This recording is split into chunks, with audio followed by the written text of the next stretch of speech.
Hello students, मेरा नाम गुरप्रीत सिंह है और आपका SDCC स्कूल ऑफ कॉमर्स में स्वागत है। आज का हमारा टॉपिक है ऑब्जेक्टिव्स ऑफ अकाउंटिंग और फंक्शंस ऑफ अकाउंटिंग। बड़े ध्यान से सुनिएगा।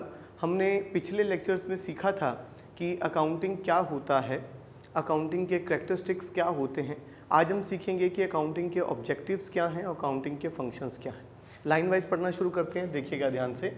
To keep systematic record of business transaction, systematic record करना है बिजनेस ट्रांजैक्शंस का, जैसे कि रिकॉर्डिंग करना, सोर्स डॉक्यूमेंट बनाना, उसके बाद वाउचर्स बनाना, उसके बाद जर्नल के अंदर एंट्रीज़ करना, जर्नल के अंदर एंट्रीज़ करेंगे, फिर सब्सिडरी बुक्स बनाना, फिर लेजर बनाना। इसको कहते हैं सिस्टमेटिक रिकॉर्ड। ये है सिस्टमेटिक रिकॉर्ड, एक सिस्टमेटिक वे से आपने सारा का सारा रिकॉर्ड मेंटेन करना है। उसके बाद बातचीत करते हैं, कह रहे कि to calculate profit and loss, profit और लॉस कैलकुलेट करना है, तो आपको फिर उसके अगले प्रोसेस की तरफ चलना है। उसका अगला प्रोसेस कौन सा था, ध्यान से सोच समझकर सारी कंडीशन को देखिएगा। हमारे पास उससे अगला कंसेप्ट था कि आपने ट्रायल बैलेंस बनाना है, आपने ट्रेडिंग अकाउंट बनाना है, प्रॉफिट और लॉस अकाउंट बनाना है। इन सब चीज़ों को बनाने से आपके पास क्या आ जाएगा, आपके पास प्रॉफिट और लॉस पता चल जाएगा कि प्रॉफिट और लॉस अकाउंट बनाने से एक्चुअली में प्रॉफिट और लॉस पता चलेगा। ठीक है जी। पर प्रॉफिट और लॉस एकदम से तो नहीं बनाया जा सकता, तो प्रॉफिट और लॉस बनाने के लिए आपको सबसे पहले क्या बनाना पड़ेगा, आपको ट्रायल बैलेंस बनाना पड़ेगा, आपको ट्रेडिंग अकाउंट बनाना पड़ेगा। क्या जी। उसके बाद आप फिर प्रॉफिट और लॉस बना सकते हो। उससे आपको पता चल जाएगा कि आपकी फर्म जो है वो नेट प्रॉफिट में चल रही है या फिर नेट लॉस में चल रही है। उसके बाद बात करता है to know the exact reason leading to net profit और नेट लॉस, कि नेट प्रॉफिट हुआ तो क्यों हुआ, नेट प्रॉफिट हुआ तो क्यों हुआ और नेट लॉस हुआ तो क्यों हुआ, उसके बारे में जानना बहुत ज्यादा जरूरी है। क्योंकि अगर प्रॉफिट हुआ है उसके बारे में जानेंगे तो पता चलेगा कि यार दोबारा इस तरह के ही काम करना है, दोबारा इसी तरह से काम करना है कि दोबारा से प्रॉफिट जनरेट होता रहे। और अगर लॉस हुआ है तो दोबारा इसको काम को नहीं करना है, इस काम को इस तरीके से नहीं करना है कि जिससे लॉस हुआ है हमारे को, क्या जी, और हमारे को इम्प्रूव्ड वे में सारे काम करने हैं। आगे बढ़ जाते हैं, कह रहे कि to ascertain the financial position of the business. यहां पर अब हमें बनाना है, यहां पर बनानी है हमारे को बैलेंस शीट, क्योंकि हमारे को क्या कह रहा है, फाइनेंशियल पोजीशन के बारे में बात करने को बोल रहा है। फाइनेंशियल पोजीशन के बारे में बात करेगा तो बैलेंस शीट बनाएंगे और बैलेंस शीट में देखेंगे कि हमारे पास कैश कितना है, कैश एट बैंक कितना है, डेटर्स कितने हैं, ठीक है जी, फिक्स एसेट्स कितनी हैं, लायबिलिटीज कितनी हैं, हमारे पास कैपिटल कितनी है। ये सब चीज़ें जो हैं हमारे पास फाइनेंशियल पोजीशन में चेक की जाएगी और ये सब चीज़ें हम बैलेंस शीट को बनाकर चेकआउट करेंगे। ये सब चीज़ें हम बैलेंस शीट को बनाकर चेकआउट करेंगे। इसके अगला बात आ जाएगा to ascertain the progress of the business from the year to year. To ascertain the progress, हमें प्रोग्रेस चेकआउट करनी है कि पिछले साल जो हमने अकाउंट्स बनाया था और इस साल जो हमने अकाउंट्स बनाया उसको कंपेयर करते हैं, बड़े ध्यान से समझिएगा।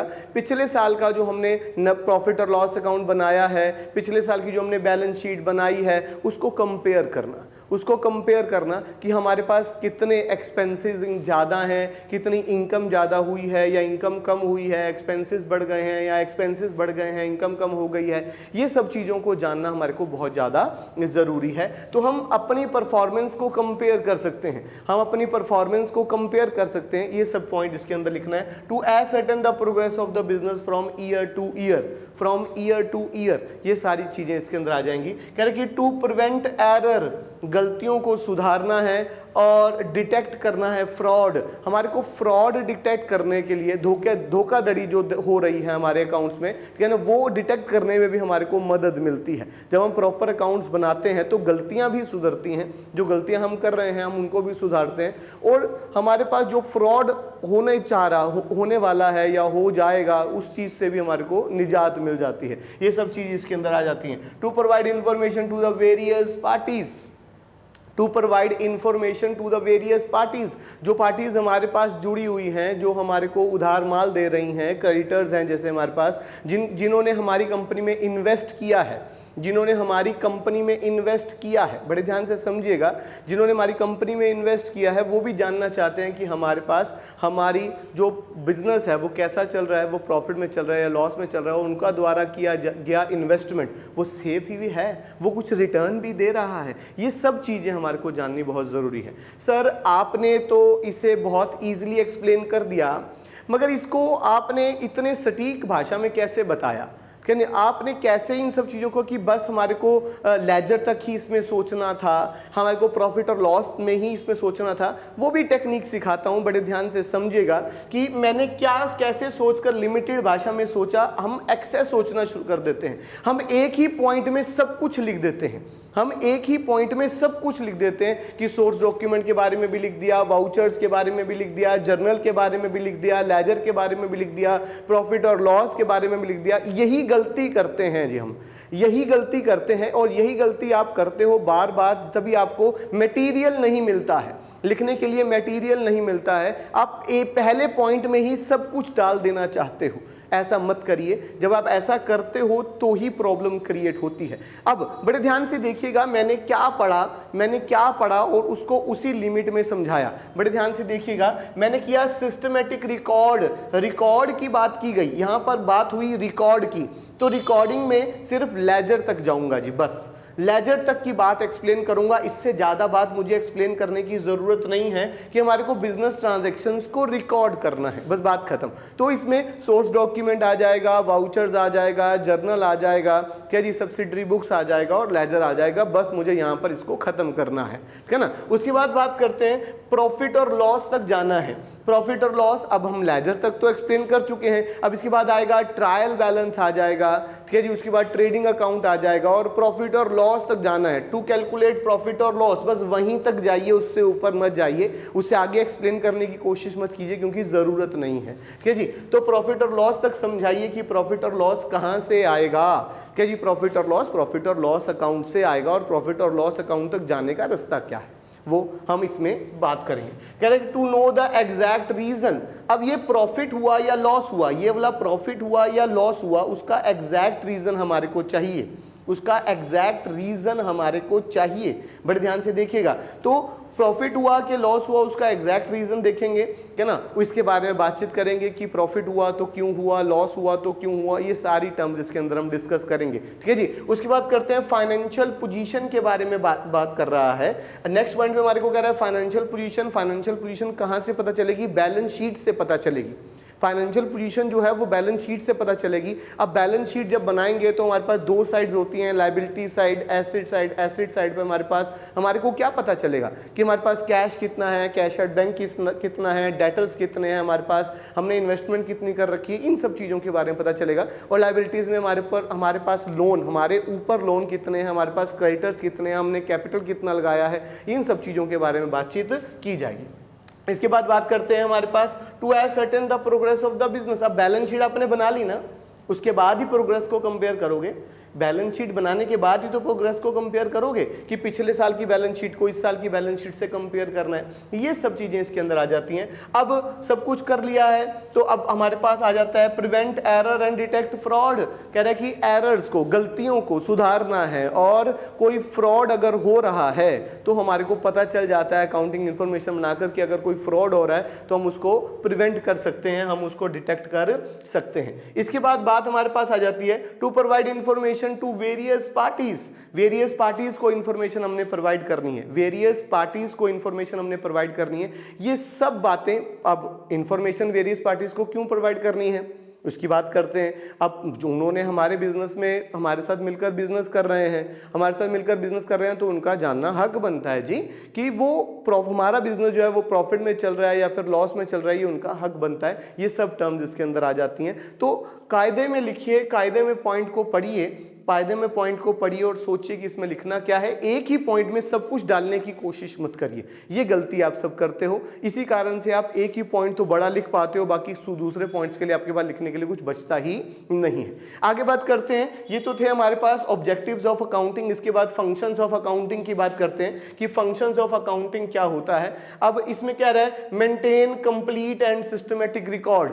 कंप्लीट और सिस्टमेटिक रिकॉर्ड मेंटेन करना है। अब रिकॉर्ड मेंटेन करना है सिस्टमेटिकली तो फिर फिर कहाँ तक जाएंगे, अभी आपको पता चल गया है कि कहाँ तक जाना है। अभी हमारे को लेजर तक जाना है, बस बात खत्म। हमारे को लेजर तक की बात करनी है और कहीं तक की सिस्टमेटिक रिकॉर्ड, कंप्लीट और सिस्टमेटिक रिकॉर्ड की बात कर रहा है तो लेजर तक की रिकॉर्डिंग की बात करनी है कि सबसे पहले हम सोर्स डॉक्यूमेंट बनाएंगे, उसके बाद हम वाउचर्स बनाएंगे, उसके बाद हम जर्नल बनाएंगे, उसके बाद हम लेजर बनाएंगे, सब्सिडरी बुक्स बनाएंगे। तो इनके बारे में ही हमने बातचीत करनी है। Communicating the financial result to the various parties, क्या ना, वेरियस पार्टीज को रिजल्ट बताना है, क्या ना। ये वाली इंफॉर्मेशन वेरियस पार्टीज वाली जो वाला ये वाला पॉइंट था, सेम टू सेम वे भी वही पॉइंट है, क्या जी। हमारे को वेरियस पार्टीज को इंफॉर्मेशन के बारे में बताना है। कौन हमारे डेटर्स हैं, क्रेडिटर्स हैं, ठीक है जी। डेटर से तो पैसा लेना है, चलो उन्हें तो फाइनेंशियल इंफॉर्मेशन बताने की कोई ज़रूरत नहीं है, ठीक है ना। मगर फिर भी क्रेडिटर्स को तो हमें बताना ही पड़ेगा क्योंकि हमने उनसे उधार माल लेना है, उनसे उधार माल लिया है, उनको पैसे देने हैं तो वो जानना ज़रूरी है। इन्वेस्टर्स हैं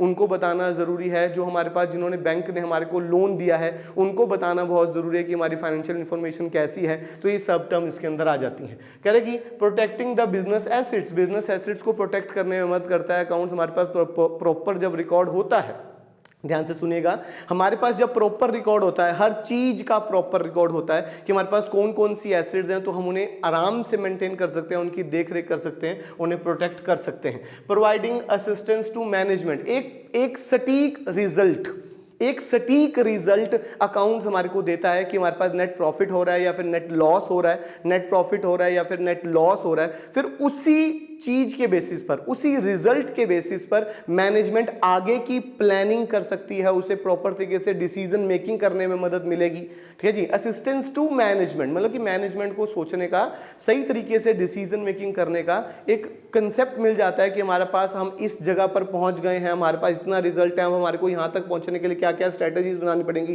क्या क्या प्लानिंग करनी पड़ेगी, डिसीजन मेकिंग करनी पड़ेगी, पूरे प्रॉपर काम को कंट्रोल करना पड़ेगा। ये सब चीजें हमारे पास प्रोवाइडिंग असिस्टेंस टू मैनेजमेंट के अंदर आ जाती हैं। आगे बात करते हैं, ट्रस्टीशिप की बात करते हैं। मैनेजमेंट एक ट्रस्टी की तरह काम करता है, क्या ना। जब उसे प्रॉपर इंफॉर्मेशन मिलती है तो एक ट्रस्टी की तरह काम करता है मैनेजमेंट। ध्यान से सुनिएगा, मैनेजमेंट एक ट्रस्टी की तरह काम करता है। उसे पता है कि हमारे पास ये अकाउंटिंग इंफॉर्मेशन है, अकाउंटिंग इंफॉर्मेशन में हमारे पास नेट लॉस हो रहा है।